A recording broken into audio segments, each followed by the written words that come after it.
আলহামদুলিল্লাহ, আজকে পবিত্র মাহে রমজানের দ্বিতীয় জুমা নাম্বার 116 বিষয় শবে কদরের তারিখ, ফজিলত এবং ইতিকাফের আলোচনা। আল্লাহ পাক রব্বুল আলামিন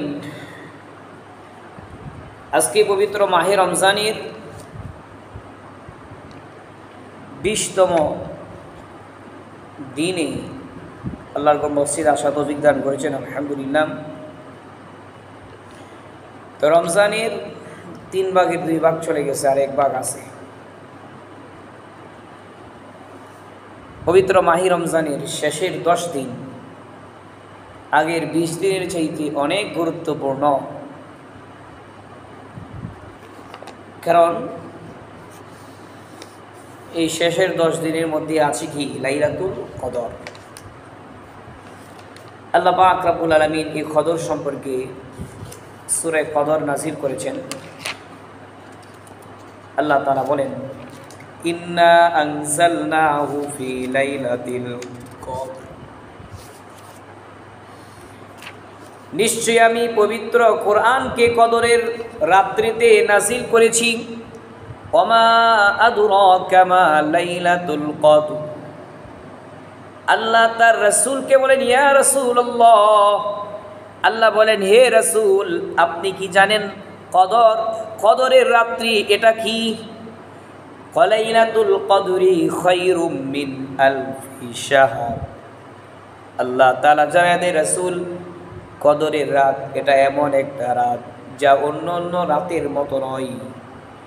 এই রাত এত দামি, আল্লাহর কাছে এত দামি, কেউ যদি এই রাতে ইবাদত করে, আল্লাহ বলেন ওই ব্যক্তি 1000 মাস তথা 83 বছর 4 মাস ইবাদত করার সওয়াব পাইয়া যায়।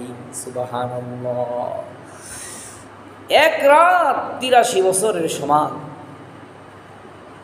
তাহলে কি আছে? 83 বছর ইবাদত করবে না 10টি রাত ইবাদত করবে? 10টিও না, 5টি রাত ইবাদত করবে। বেজুর রাতগুলি 21, 23, 25, 27, 29, এই 5টা রাত কে ইবাদত করবে?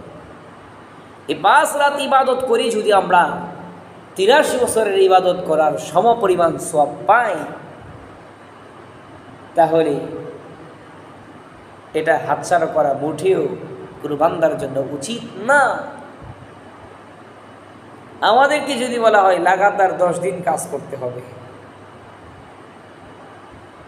বেতন দিবে কোনো কোম্পানির লোকে যদি বলে 10 দিন কাজ করলে, শুধু রাত্রের বেলা ছাড়া 10 দিন কাজ করবে, তাহলে আমাদেরকে 83 বছর 4 মাসের বেতন দেওয়া হবে।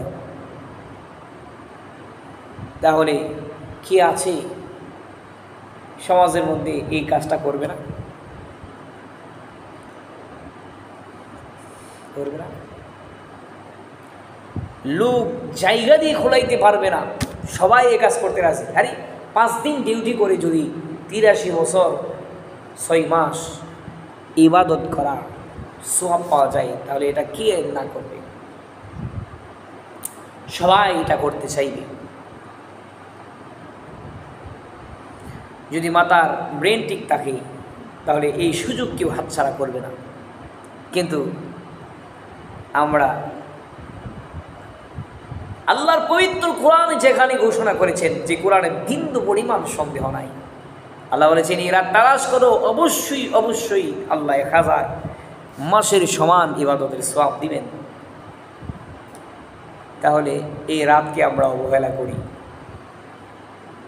শুধু 27 রাতে আমরা জমা হই, অন্য অন্য তারিখে জমা হই না, অথবা অন্য অন্য তারিখে আমরা ইবাদত তেমন একটা গুরুত্ব দেই না। পবিত্র মাহে রমজানের শেষ দশক যখন শুরু হয়ে যাইত, হযরত আয়েশা সিদ্দিকা থেকে একটা হাদিস বর্ণিত আছে, বুখারীর 2024 নম্বর হাদিসের বর্ণনা। عن عائشة رضي الله تعالى عنه قال كان النبي صلى الله عليه وسلم إذا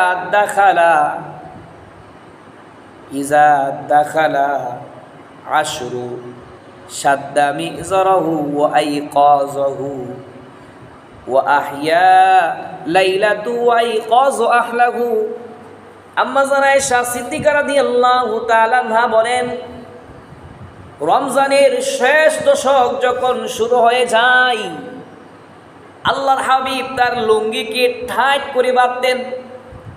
মুহাদ্দিসিন কেরামগণ বলেন, লুঙ্গি টাইট করে বাঁধার অর্থ হলো আল্লাহ রাসূল সাল্লাল্লাহু আলাইহি সাল্লাম ইবাদতের ব্যাপক প্রস্তুতি নিতেন। কেউ কেউ বলেন লুঙ্গি টাইট করার অর্থ হলো আল্লাহ রাসূল স্ত্রীদের থেকে দূরে চলে যাইতেন। এই 10টা দিন শুধুমাত্র মহান আল্লাহকে দিতেন, আল্লাহকে সময় দিতেন। ওয়া আহইয়া লাইলাতু, রাত্রের বেলা এই শেষের 10 রাত ইবাদত করতেন। শুধুমাত্র নিজে ইবাদত করতেন এমনটা নয়। আয়েশা বলেন, ওয়াইকাজ আহলাহু, শুধু নিজে ইবাদত করতেন না, বরং এই 10 রাতে ইবাদত নিজে করতেন, পরিবারের লোকদেরকেও জাগিয়ে দিতেন। তারাও যেন এই 10 রাত ইবাদত করে তারাও যেন সৌভাগ্যশীল বান্দাদের অন্তর্ভুক্ত হয়ে যায়। এজন্য প্রত্যেকটা মানুষের উচিত আমরা বেতন নিব 83 বছর 4 মাসে, ইবাদত করব 5 রাত 10 রাতে।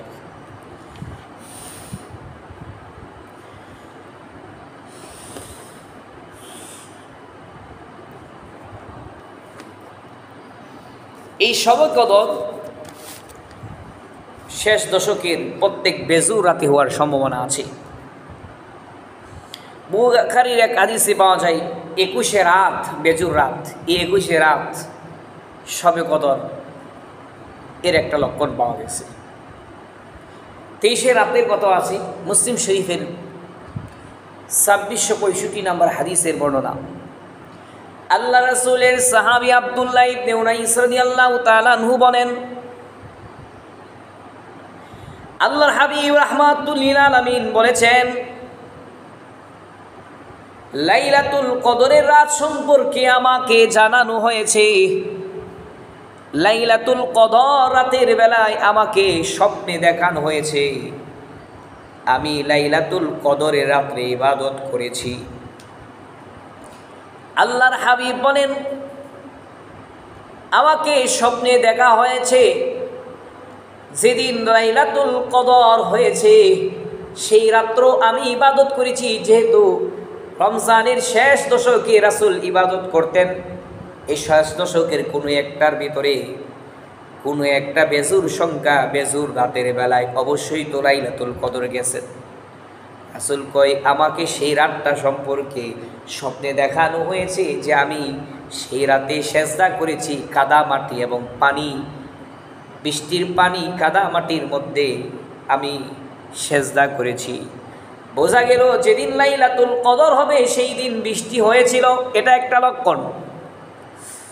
আব্দুল্লাহ ইবনে উনাইস কয়, আল্লাহ রাসূলকে আমরা 23 রজনীতে দেখেছি। ফজরের নামাজের পরে যখন রাসূল বাড়িতে ফিরছিলেন, আমরা রাসূলের সঙ্গে দেখা হলো। আমরা দেখলাম আল্লাহ রাসূলের কপাল এবং নাকের মধ্যে কাদা মাটি এবং পানির চিহ্ন দেখতে পাইলাম। অর্থাৎ 23 রজনীতে শবে কদরের রজনী, অর্থাৎ সেই বছর 23 রমজানের রাতের বেলায় সেদিন পবিত্র শবে কদরের রাত হয়েছিল। সুবহানাল্লাহ। তাহলে বোঝা গেল 23 তারিখে হয়েছে শবে বরাত, শবে কদর, এটা 23 তারিখে হয়েছে, শবে কদর হয়েছিল। আবার আরেক হাদিস দ্বারা 25, 26, 25, 27 এবং 29 রাত্রের কথাও বর্ণিত হয়েছে। বুখারী 2023 নম্বর হাদিসের বর্ণনা। উবাদা ইবনে সামিত রাদিয়াল্লাহু তাআলা আনহু থেকে বর্ণিত, উবাদা ইবনে সামিত রাদিয়াল্লাহু তাআলা আনহু বলেন, আল্লাহর রাসূল আমাদেরকে নির্দিষ্ট শবে কদরের নির্দিষ্ট তারিখ জানানোর জন্য বের হয়। রাসূল কয়, আমি যখন আমার উম্মতকে জানানোর জন্য বের হলাম, ঘর থেকে বের হওয়ার পরে দেখি অমুক অমুক দুইজন মুসলমান ঝগড়া করে। আমি রাসূল তাদের ঝগড়া থামানোর জন্য গেলাম। তখন আমি নির্ধারিত তারিখটি ভুলে গেলাম, আমাকে ভুলিয়ে দেওয়া হয়েছে। এর মধ্যে নিশ্চয়ই আল্লাহ তাআলা কল্যাণ রেখেছেন। এরপরে আল্লাহর হাবিব বলেন, ফালতামিসুহা, তোমরা শবে কদরকে তালাশ করো, ফিত্তাসিয়াতি 29 রজনীর মধ্যে, ওয়াসাবিয়াতি 27 রজনীর মধ্যে, ওয়াল খামিসাতি পঞ্চম 25 তারিখের রজনীর মধ্যে তোমরা পবিত্র লাইলাতুল কদরকে তালাশ করো। সুবহানাল্লাহ। তাহলে বিশেষ করে 3টা রাতের কথা উল্লেখ আছে, এর মধ্যে 27 তারিখের গুরুত্ব, 27 তারিখের কথাটা আছে। আরও কয়েকটা হাদিসের মধ্যে 27 তারিখের অধিক গুরুত্ব সম্পর্কে বোঝা যায়। মুসলিম শরীফের 2667 নম্বর হাদিসের বর্ণনা, ইবনু হুবাইস রাদিয়াল্লাহু তাআলা আনহু আল্লাহর হাবিবের আরেকজন সাহাবী উবাই ইবনে কাবকে বললেন, হে উবাই ইবনে কাব, আপনার ভাই আব্দুল্লাহ ইবনে মাসউদ বললেন, কেউ যদি শবে কদর পাইতে চায় সে যেন সারা বছর রাত্রে জাগরণ করে। এ কথা শোনার পরে আব্দুল্লাহ ইবনে মাসউদ কয়, এই কথা শোনার পরে উবাই ইবনে কাব কয়, আমার ভাই আব্দুল্লাহর উপরে আল্লাহ রহম করুক, তিনি ভালো করেই জানেন। তিনি এই কথা এই জন্য বললেন, সারা বছর রাত্র জাগরণ করার কথা এই জন্য বললেন, মানুষ যেন একটা রাতকে নির্দিষ্ট না করে, মানুষ যেন শবে কদরকে তালাশ করার জন্য রাত্র জাগরণ করে ইবাদত করতে পারে। এই জন্য উনি এই কথা বলেছেন। তবে উনি অবশ্যই ভালো করে জানেন লাইলাতুল কদর হলো 27 রজনীতে। ইবনু হুবাইস কয়, হে উবাই ইবনে কাব, আপনি নির্ধারিত করে কিভাবে বলতে পারেন যে 27 তারিখেই শবে বরাত, শবে কদর? কিভাবে আপনি এটা বলতে পারেন? কয়, আল্লাহর রাসূল আমাদেরকে যে লক্ষণগুলো বলেছেন সেই লক্ষণগুলো দেখে আমরা বলতে পারি 27 তারিখেই সেই শবে কদরের পবিত্র রজনী।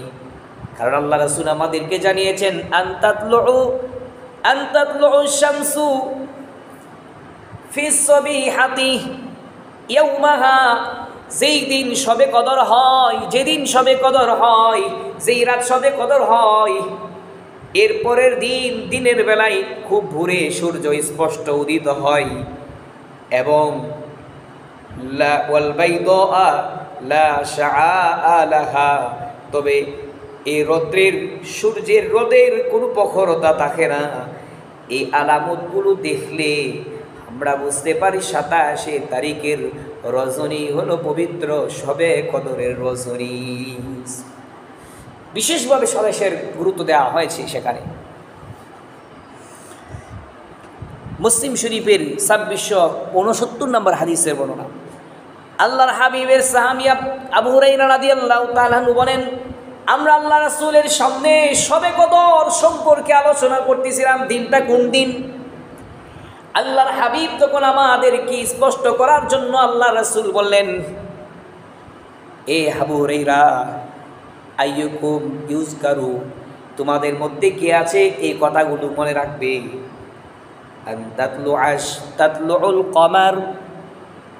তাতলুউল কমার, এটা হলো সেই রাত যেই রাতের বেলায় আকাশের মধ্যে চন্দ্র উদিত হয়। মিসলু শাক্কি জাফনাতিন, সেই রাতের বেলায় চন্দ্র উদিত হয় প্লেটের একটা টুকরার মতো অর্ধেক।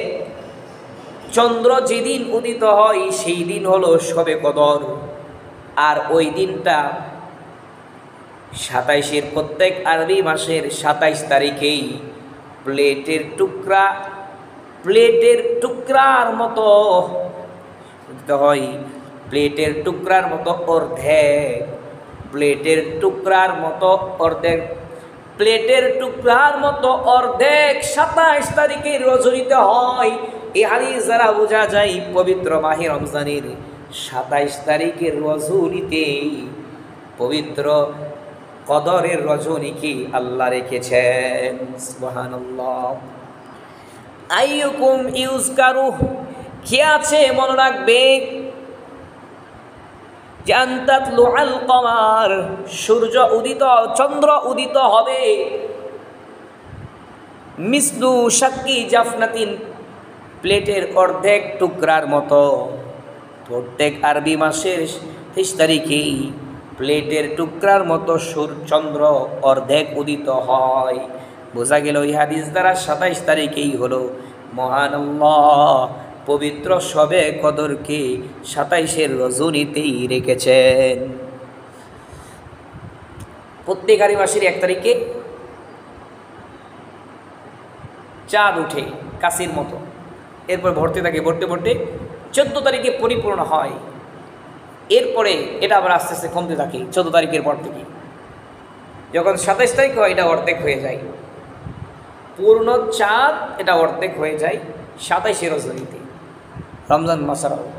আর রাসূল বলেছেন রমজানের চাঁদ যেদিন যেই রাতে অর্ধেক হয় সেই রাতটা 27-এর তারিখ। এই জন্য 27-এর তারিখের এটা আলাদা একটা গুরুত্ব আছে আমাদের দেশের মানুষ। এজন্য 27 তারিখে যদিও এটা নিশ্চিত করে বলা যায় না, এজন্য উচিত একদিনের উপর নির্ভর না করে আমরা প্রত্যেক বেজুর সংখ্যা রাতের বেলায় আমরা করব। এবং এটার আলামত সম্পর্কেও জানা আছে, সে রাতটা হবে কোনো গরম হওয়া লাগবে না, ঠান্ডাও লাগবে না, পরের দিন সূর্য হবে আর আকাশ হবে মেঘাচ্ছন্ন, বৃষ্টি হওয়ার সম্ভাবনা, বৃষ্টি হতেও পারে নাও হতে পারে, এই কিছু আলামত আছে। সেই রাত যদি আমরা পাই আমরা তাহলে কি আমল করব? তিরমিজি শরীফে 1313 নম্বর হাদিসের বর্ণনা। আনা আয়েশা রাদিয়াল্লাহু তাআলা আনহু قال يا رسول الله أرأيت إن علمت أي ليلة أي ليلة القدر ليلة القدر আম্মা আয়েশা বলেন ইয়া রাসূলুল্লাহ, আমি শুধু লাইলাতুল কদর সম্পর্কে অবগত হই, আমি যদি তার আলামত সম্পর্কে জেনে জানতে পারি আজকের রাত হলো লাইলাতুল কদরের রাত, মাকুলু ফিহা, তাহলে আমি এই রাত্রে কি আমল করব? ক্বালা রাসূলুল্লাহ সাল্লাল্লাহু আলাইহি ওয়াসাল্লাম কুলি আল্লাহুম্মা ইন্নাকা আফুবুন কারীম তুহিব্বুল আফওয়া ফাফু আন্নী, হে আল্লাহ আপনি সম্মানিত ক্ষমাশীল, আপনি তুহিব্বুল আফওয়া, আপনি ক্ষমাকে পছন্দ করেন, ফাফু আন্নী, সুতরাং আপনি আমার গুনাহগুলোকে মাফ করে দেন। এইভাবে দোয়া করার জন্য বলছেন, গুরুত্বপূর্ণ দোয়া। যদি আমরা কেউ নাও পারি বাংলা বলবো আল্লাহ আপনি সম্মানিত ক্ষমাশীল, ক্ষমাকে পছন্দ করেন, আমাদেরকে ক্ষমা করে দিন। আল্লাহ, এটা আমরা দোয়াটা শেখার চেষ্টা করব। আল্লাহুম্মা ইন্নাকা আফুবুন করিম তুহিব্বুল আফওয়া ফাফু আন্নী। আমরা কয়েকবার মস্ত করলে এটা শিখতে পারবো। যারা আগ্রহী বাংলা বলতে পারি, না পারলে আমরা এটা আস্তে আস্তে আমরা শিখে নিব আলেম ওলামার কাছ থেকে। তাহলে এই পবিত্র রজনী তালাশ করার জন্য সবচাইতে বড় যে আমল সেটা হলো ইতিকাফের আমল। এই লাইলাতুল কদরকে তালাশ করার জন্য রাসূল রমজানে ইতিকাফ করতেন। ইতিকাফের গুরুত্ব সম্পর্কে আল্লাহ তাআলা পবিত্র কোরআনেও ইরশাদ করেছেন। আল্লাহ রাসূলও ইতিকাফ করার জন্য, শবে কদর তালাশের জন্য ইতিকাফ করতে আল্লাহ রাসূলও হুকুম করেছেন। আগে আল্লাহর হুকুমটা শুনি, এরপর রাসূলের আদেশটা শুনব। 125 নম্বর সূরাতুল বাকারা 125 নম্বর আয়াতে আল্লাহ তাআলা বলেছেন,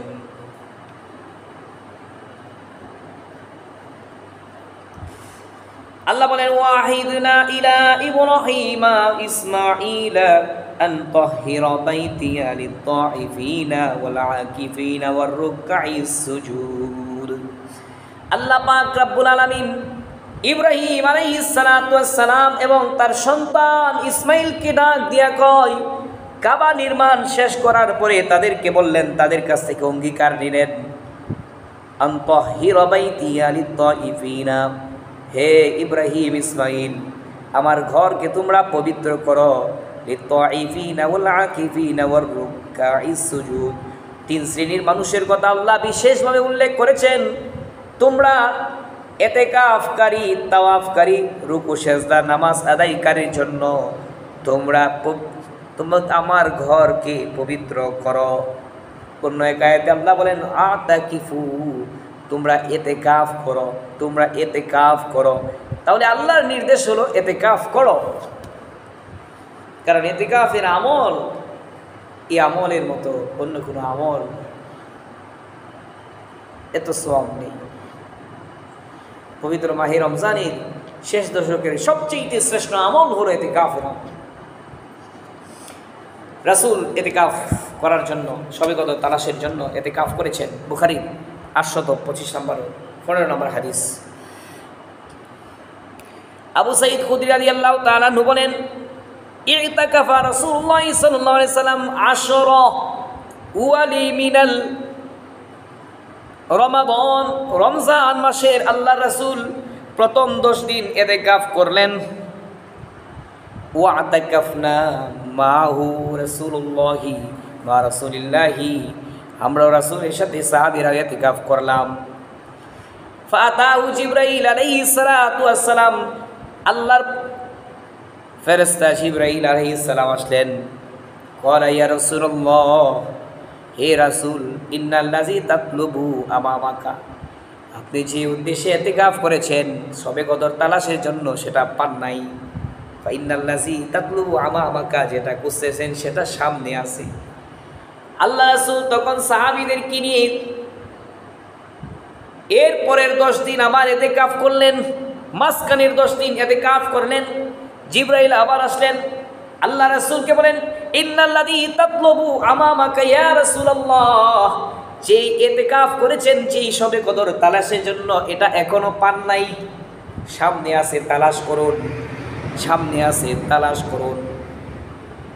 আল্লাহর হাবিব সাল্লাল্লাহু আলাইহি সাল্লাম, আবু সাঈদ খুদরি কয় 20 তারিখে রাসূল সাহাবীদের সামনে দাঁড়িয়ে খুতবা দিলেন। আল্লাহ রাসূল সাহাবীদেরকে জানিয়ে দিলেন, তোমরা যারা আমার সঙ্গে এতেকাফ করেছিলে প্রথম 20 দিন, আমরা যেই কারণে এতেকাফ করেছিলাম শবে কদর পাই নাই, আমাকে জানানো হয়েছে, আমাদেরকে জানানো হয়েছে। সুতরাং তোমরা সবাই চলে আসো, মসজিদে চলে আসো, মসজিদে চলে আসো। নিশ্চয়ই মহান আল্লাহ শেষের 10 দিনের মধ্যেই বেজোর সংখ্যক রাত্রিগুলোর মধ্যেই শবে কদর রেখেছেন। সুতরাং তোমরা এই রাত্রিগুলোতে তালাশ করো, এতেকাফে বসে তোমরা সেই রাতকে তালাশ করো। রাসূল 20 দিন এতেকাফ করেছেন, 30 দিন এতেকাফ করেছেন। সহজ করা হয়েছে, 30 দিনের জায়গায় 10 দিন আনা হয়েছে। এতেকাফের গুরুত্ব কোরআনে ও হাদিসের মধ্যেও আছে। এতেকাফের গুরুত্ব সম্পর্কে আয়েশা সিদ্দিকার আরেকটা হাদিস, বুখারীর 2026 নম্বর হাদিসে বর্ণনা। আন আয়েশা রাদিয়াল্লাহু তাআলা আনহু قالت ইন্নান নাবিয়্য সাল্লাল্লাহু আলাইহি ওয়াসাল্লাম কানা ইয়াতাকিফু আশরুল আওয়াখির মিন রমাদান, রাসূল রমজানের শেষ 10 ইতিকাফ করতেন। তাওয়াফাহুল্লাহু, আল্লাহর হাবিব এই আমলটা একদিন, 1 বছর, 2 বছর নয়, রাসূল মৃত্যু পর্যন্ত এই আমলটা করে গেছেন। হাত্তা তাওয়াফাহুল্লাহু, মৃত্যু পর্যন্ত করেছেন। ওয়াতাকাফা আজওয়াজুহু মিন বাদিহি, আল্লাহ রাসূলের ইন্তেকালের পর রাসূলের সহধর্মিণীগণ, স্ত্রীগণ, তারাও এতেকাফ করেছেন। তো রাসূলের স্ত্রীরা এতেকাফে বসেছেন। তো এই হাদিসে কিন্তু এটা নাই যে রাসূলের স্ত্রীরা মসজিদে এতেকাফ করেছেন। আহলে হাদিসরা এই হাদিস দ্বারা এটা প্রমাণ করতে চায় যে মহিলারাও মসজিদে এতেকাফ করবে। মানে যত ধরনের ফিতনা, যে কাজের মধ্যে ফিতনা আছে এই কাজের মধ্যে আহলে হাদিস আছে। হাদিসে থাকলেই হইল আমল করতে হবে, মানে এমন একটা সিদ্ধান্ত এদের হাদিসে থাকলে হইল। এমন গণ্য মূর্খ আর অন্য কোনো জাতিকে দেখি না, এত মূর্খ। হাদিসে থাকলেই আমল করতে হবে, থাকলেই আমল করতে হবে। সংবিধান পরিবর্তন হয়, দুনিয়ার মধ্যে হোক, এটা আল্লাহর সংবিধান হোক, পরিবর্তন হয়। দেখবেন আমাদের দেশে হোক, অন্য দেশে হোক, আমেরিকার প্রেসিডেন্ট আগে যে বাইডেন ছিলেন, উনার অনেক সংবিধান, অনেক নীতিমালা পরিবর্তন করেছে বর্তমান সরকার, বর্তমান ট্রাম্প। এরপরে আমাদের দেশের মধ্যে তো গত সংবিধান উলটপালট হচ্ছে।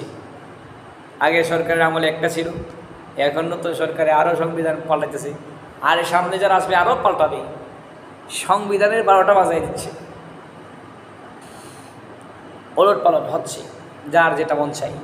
কিন্তু আল্লাহর সংবিধান একবার পরিবর্তন হলে সেটা চূড়ান্ত হয়ে যায়।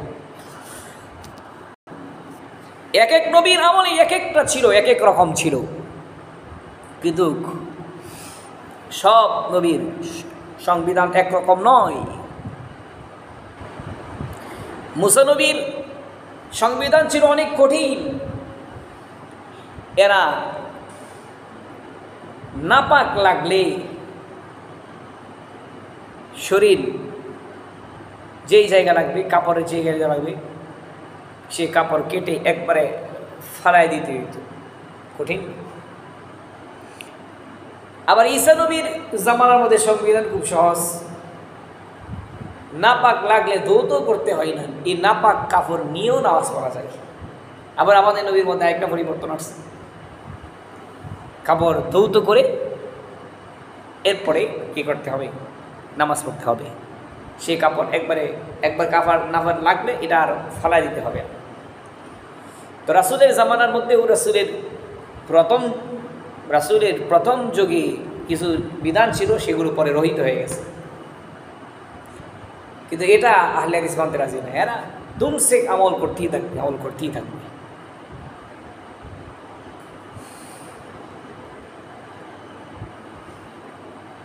জন্য যত ফিতনা আছে এদের মধ্যে বেশি।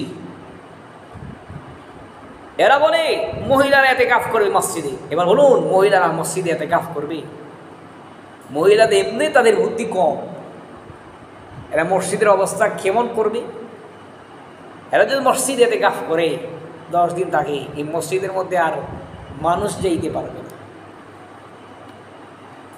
মহিলারা মসজিদে যদি ইতিকাফের মধ্যে বসে, দেখবেন পুরুষের সংখ্যা দ্বিগুণ হয়ে গেছে। মসজিদের মধ্যে ইবাদত হবে না, একটা ফিতনা হবে, নতুন একটা ফিতনা হবে। এরা বলে না মসজিদে ইতিকাফ।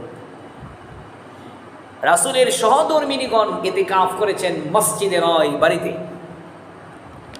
এই জামানার মহিলারা কেউ ইতিকাফ করতে চাইলে বাড়িতে ইতিকাফ করতে পারবে। একটা ঘরের ভিতরে একটা কোণার মধ্যে পর্দা টানিয়ে তারা ইতিকাফ করবে, পর্দা টানাতে হবে। মসজিদের মধ্যেও যারা ইতিকাফ করবে পর্দা টানিয়ে। ইবনে মাজাহ শরীফের 1775 নম্বর হাদিসের মধ্যে আসছে,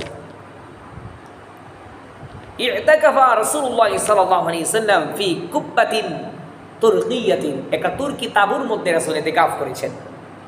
সুতরাং মহিলারা একটা জায়গায় পর্দা টানিয়ে এখানে অবস্থান করতে পারবে, ঘরের কোনায় একটা জায়গায় অবস্থান করবে, সেখান থেকে হাজত ছাড়া বের হবে না। পুরুষের জন্য যারা ইতিকাফ করবেন একটা নির্ধারিত জায়গার মধ্যে বেশিরভাগ অবস্থান করার চেষ্টা করবেন, এটাই হলো নিয়ম। মসজিদের অন্য জায়গায় অবস্থান করা চাইতে এই জায়গার মধ্যে অবস্থান করা তাদের জন্য ভালো, কারণ রাসূল এই জায়গার মধ্যে বসে এতে ইবাদত করেছেন।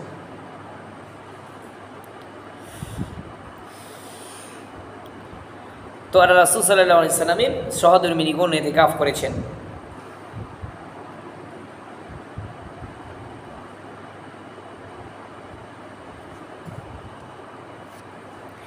ইমাম যুহরি রাহমাতুল্লাহ আলাইহি বলেছেন যে রাসূল ইতিকাফ করেছেন মৃত্যু পর্যন্ত। কোনোদিন সে ইতিকাফের মধ্যে রাসূল ইতিকাফ ছাড়ে নাই। যে আমলটা রাসূল কোনোদিন ছাড়ে নাই, এই আমলটা উম্মত অনেকেই করে নাই। এতেকাফের আমল এত গুরুত্বপূর্ণ, প্রত্যেকটা মুসলমানের উচিত জীবনে একবার হলেও এতেকাফে বসা। কারণ 3টা ইবাদতের স্বাদ নগদ পাওয়া যায় বান্দা। এর মধ্যে একটা হলো এতেকাফ। লম্বা সেজদা করে আল্লাহর কাছে কিছু চাওয়া, লম্বা সেজদা, গোপনে নিবৃতে কেউ যদি লম্বা সেজদা দেয়, এই সেজদার মধ্যে একটা মজা আছে। আবার কেউ যারা আরাফার ময়দানে গেছে, সেখানে দোয়া করলে লম্বা সময় ধরে দোয়া করে, এখানে এই দোয়ার মধ্যে একটা মজা আছে। আবার এতেকাফের মধ্যে একটা মজা আছে। যারা এতেকাফের স্বাদ একবার পায়ে যায়, কোনো কিছুই তাদেরকে আটকে রাখতে পারে না। বড় ধরনের সমস্যা মনে হয় না। এতেকাফের সময় তারা দৌড়ায় মসজিদে চলে আসে। আমরা শুরু থেকে অনেক লোকদেরকে দেখতেছি, হাজার সমস্যার ভিতরে হলে তারা এতেকাফে বসবেই। এতেকাফের আমল এটা একটা অত্যন্ত স্বাদের আমল।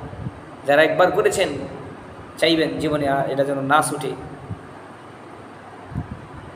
এতেকাফের আমল রমজানের শেষ দশকে সবচেয়ে গুরুত্বপূর্ণ ইবাদত। এতেকাফের লাভ কি? যারা এতেকাফে বসবেন, শবে কদর আর কেউ পাক না পাক, যারা বসবে এতেকাফে নিশ্চিত এরা শবে কদর পাবে। আর শবে কদর পাইল মানে 1000 মাস ইবাদতের সওয়াব আল্লাহ তাদের আমল নামায় দিয়ে দিবেন। সুবহানাল্লাহ। এটা প্রথম পুরস্কার। দ্বিতীয় আরেকটা পুরস্কারের কথা বলি। রমজানের শেষ দশক হলো ইতকু মিনান নার, জাহান্নাম থেকে মুক্তির ব্যবস্থা। এই জাহান্নামের থেকে মুক্তির ব্যবস্থা মহল্লাবাসী কেউ পাক আর না পাক, আল্লাহ এতেকাফকারীদেরকে বলেন, তারা আমার ঘরে মেহমান হয়ে আসছে, তারা আমার ঘরে ইবাদতের জন্য আসছে। আমি আল্লাহ, তারা যেহেতু নিজেদেরকে আবদ্ধ করেছে আমার ঘরে, আমি আল্লাহ তাদের গুনাহগুলোকে আটকে তাদেরকে আমি আল্লাহ জাহান্নাম থেকে মুক্তি দিয়ে দিলাম। সুবহানাল্লাহ। 3 নম্বর পুরস্কার, বান্দা এতেকাফে যখন বসবে 24 ঘন্টা তার আমল নামায় নফল ইবাদতের সওয়াব লেখা হবে। তাহলে 10 দিন রাত দিন 24 ঘন্টা পর্যন্ত লেখা হবে, যেটা মহল্লাবাসী করা সম্ভব না। এই জন্য এই এতেকাফকারী আল্লাহর খুব কাছাকাছি চলে যায়। 6000 বুখারীর 6502 নম্বর হাদিসের বর্ণনা।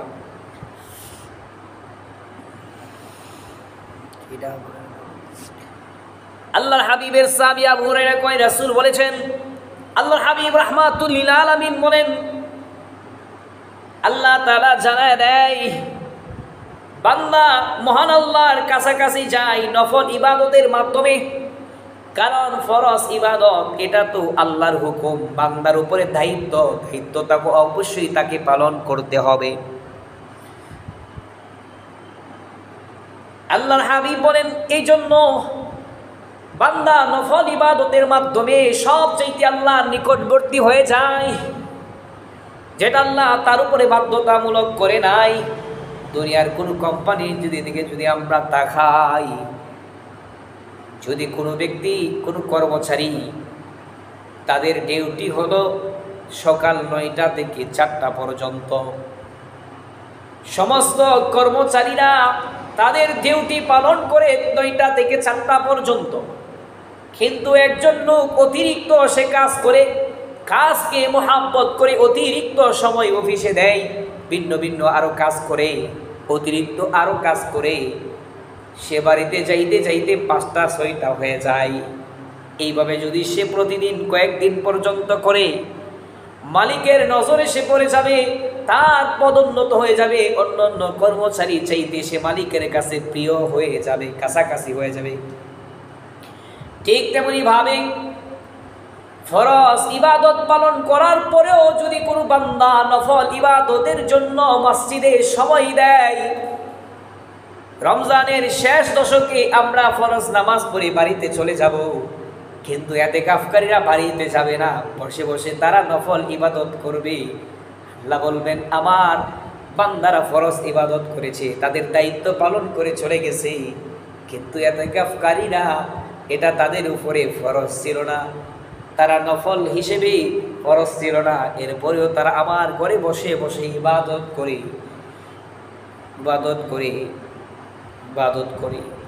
এই জন্যই ইতিকাফকারীরা আল্লাহ তাআলার খুব নিকটবর্তী বান্দা হয়ে যায়। নফল ইবাদতের মাধ্যমে বান্দা আল্লাহর এত নিকটবর্তী হয় যে আল্লাহ বান্দাকে ডাক দিয়ে আল্লাহ তাআলা বলেন, আমি এক সময় আমি ওই বান্দার আমি তার চোখ হয়ে যাই, যে চোখ দ্বারা সে দেখে। আমি আল্লাহ আমার বান্দার হাত হয়ে যাই, যে হাত দ্বারা সে ধরে। আমি তার কান হয়ে যাই, যা শুনি। আমি আল্লাহ তার পা হয়ে যাই, যে পা দ্বারা সে চলে। অর্থাৎ তার অঙ্গ প্রত্যঙ্গগুলোকে সে এইভাবে পরিচালনা করে, যেইভাবে আমি আল্লাহ চাই সেইভাবে পরিচালনা করে। একটা পর্যায়ে বান্দা আমার এত কাছাকাছি চলে যায় যে আল্লাহ তাআলা বলেন, ওই ব্যক্তি আমি আল্লাহর কাছে আশ্রয় চাইলে আমি তাকে আশ্রয় দেই, বিপদ থেকে আমি আশ্রয় দেই। আল্লাহ বলেন, ওই ব্যক্তি যদি আমার কাছে কোনো কিছু চাই, আমি আল্লাহ আমার ওই বান্দাকে ওই জিনিসটা দান করে দেই। সুবহানাল্লাহ। আল্লাহ তাআলা এত নিকটবর্তী হয়, হাত তুললেই কবুল হয়ে যায়।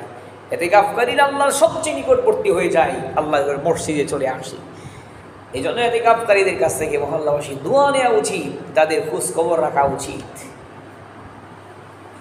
কারণ একদিক দিয়ে তারা আমাদেরকে গুনাহ থেকে বাঁচাইতেও আসে। মহল্লাবাসী কেউ যদি না বসতো ইতিকাফে, তাহলে তারা তো কমপক্ষে সবাই গুনাহগার হইতো, এই গুনাহ থেকে বাঁচাইতেছে।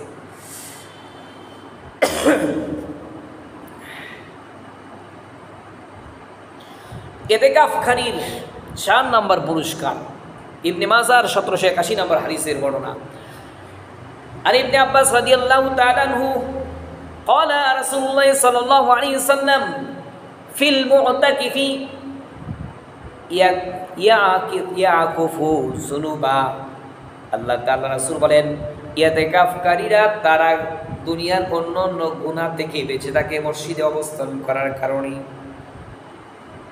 وَلْيُجْرَى لَهُ مِنَ الْحَسَنَاتِ كَعَامِلِ حَسَنَاتِ كُلِّهَا। তারা ইতিকাফে বসার কারণে মহল্লাবাসী মহল্লার মধ্যে যেই নেক আমলে অংশগ্রহণ করে, জানাজার নামাজে অংশগ্রহণ করে, সওয়াব কামাই করে, কিন্তু ইতিকাফকারীরা ইতিকাফে বসার কারণে সেই সওয়াব কামাই করতে পারে না।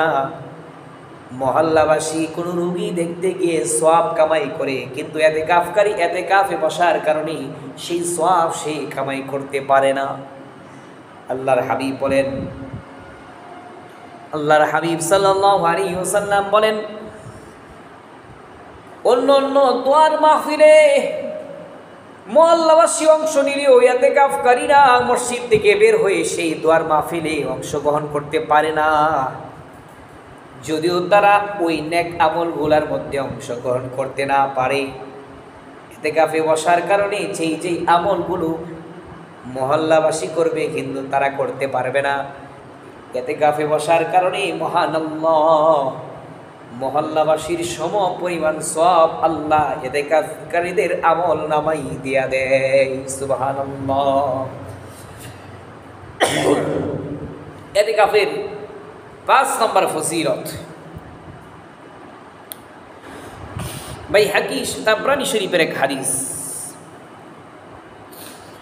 আল্লাহর হাবিব সাল্লাল্লাহু আলাইহি সাল্লাম বলেন, আন ইবনে আব্বাস রাদিয়াল্লাহু তাআলা আনহু ফিল মুতাকিফি ক্বালা ফিল মুতাকিফি, রাসূল ইতিকাফকারীদের সম্পর্কে বলেন, মান ইতাকাফা ইয়াওমান ওয়াজহুল্লাহ, যে ব্যক্তি আল্লাহর সন্তুষ্টির জন্য একদিন ইতিকাফ করবে, আল্লাহর সন্তুষ্টি অর্জনের জন্য যে ব্যক্তি একদিন ইতিকাফ করবে, জাআলাল্লাহু বাইনাহু ওয়া বাইনান নার সালাসা খানাদিক, আল্লাহ তাআলা তার থেকে জাহান্নামকে 3 খন্দক পরিমাণ দূরে সরায়া দেয়। আবআদু মা বাইনা খাফিকাইনি, আর এক খন্দকের দূরত্ব হলো আসমান থেকে জমিনের যতটুকু দূরত্ব, এক খন্দকের দূরত্ব হলো ততটুকু। এইভাবে একদিন ইতিকাফের বিনিময়ে আল্লাহ ইতিকাফকারী থেকে জাহান্নামকে 3 খন্দক দূরে সরায়া দেয়। সৃষ্টি করবেন, দূরে সরাবেন। ইতিকাফকারীর 6 নম্বর ফজিলত।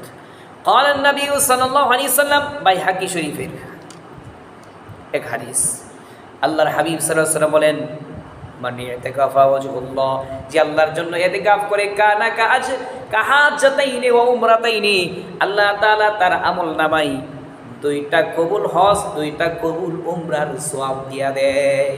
সুবহানাল্লাহ। এই 6টা ফজিলত ইতিকাফকারীদের জন্য।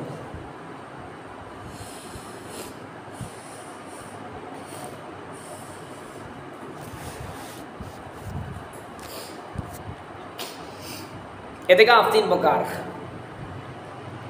ওয়াজিব, সুন্নত, নফল ইতিকাফ। কয়েক মিনিটের জন্য মসজিদে আসলে আমরা এসে নিয়ত করতে পারলে মসজিদে, সেটা হবে নফল ইতিকাফ।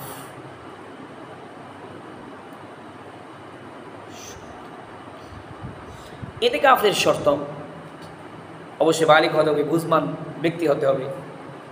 ইতিকাফকারী যেন এমন না হয়, যদি বুঝের মান না হয়, বালিগ ঠিক বুঝে না, তাহলে ইতিকাফ রেখে বাজার গিয়ে বলবি।